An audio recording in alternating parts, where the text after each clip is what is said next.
पिछले वीडियो में मैंने क्वेश्चन पूछा था, विश्व में सेल फोन का सबसे बड़ा उत्पादक देश कौन सा है? तो इसका आंसर होगा, सही आंसर होगा चीन। सेल फोन का सबसे बड़ा उत्पादक देश कौन सा है? चीन। इसका सही उत्तर दिया है निशान टीचिंग कैंपस ने, इसका सही उत्तर दिया। चलिए आज का हम लोग प्रश्न की ओर चलते हैं। गांधी फिल्म की भूमिका किसने निभाई थी? तो बेन किसले ने निभाई थी। बेन किसने निभाई थी। चलिए अगले क्वेश्चन पे जाते हैं। चौथ नामक कर किसके द्वारा लिया जाता था? किसके द्वारा लिया जाता था? मराठों के द्वारा लिया जाता था। Next question.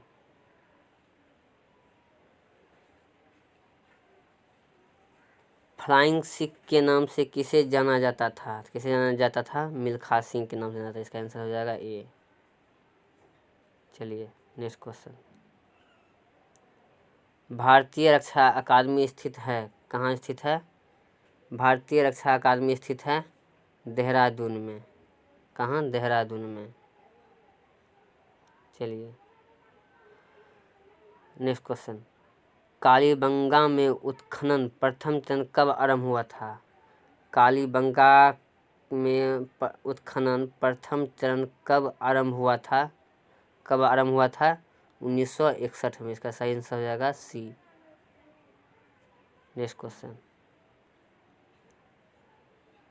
कालीबंगा का शाब्दिक अर्थ क्या होता है? कालीबंगा का शाब्दिक अर्थ होता है काली चूड़ियाँ। क्या होता है? काली चूड़ियाँ। इसका सही आंसर हो जाएगा सी नंबर। Next question.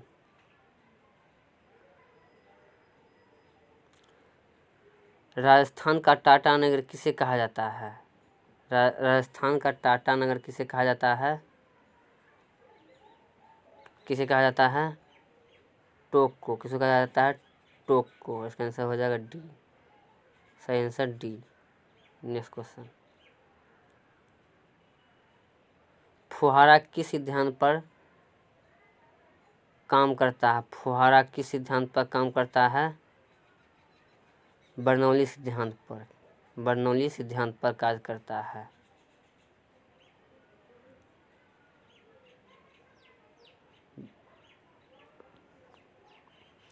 रूस में साइबेरिया पूरे विश्व में किस लिए प्रसिद्ध है? अत्यधिक ठंडा जलवायु, अधिक ठंडा पड़ता है इसलिए प्रसिद्ध है। 10वें क्वेश्चन की ओर बढ़ते हैं। पानी से निकलने पर शेविंग ब्रश के बाल आपस में चिपक जाते हैं, इसका क्या कारण होता है? पृष्ठ तनाव के कारण जो है आपस में चिपक जाते हैं। इसका आंसर हो जाएगा बी।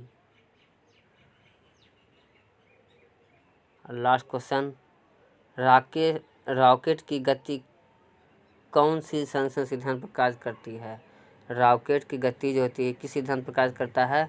तो संवेग संरक्षण सिद्धांत पर कार्य करता है। इसका आंसर हो जाएगा ए।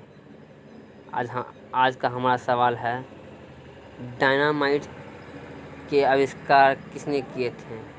डायनामाइट के आविष्कार किसने किए थे? इसका सही जवाब जो है आप हमें कमेंट बॉक्स में कमेंट करके दें। धन्यवाद।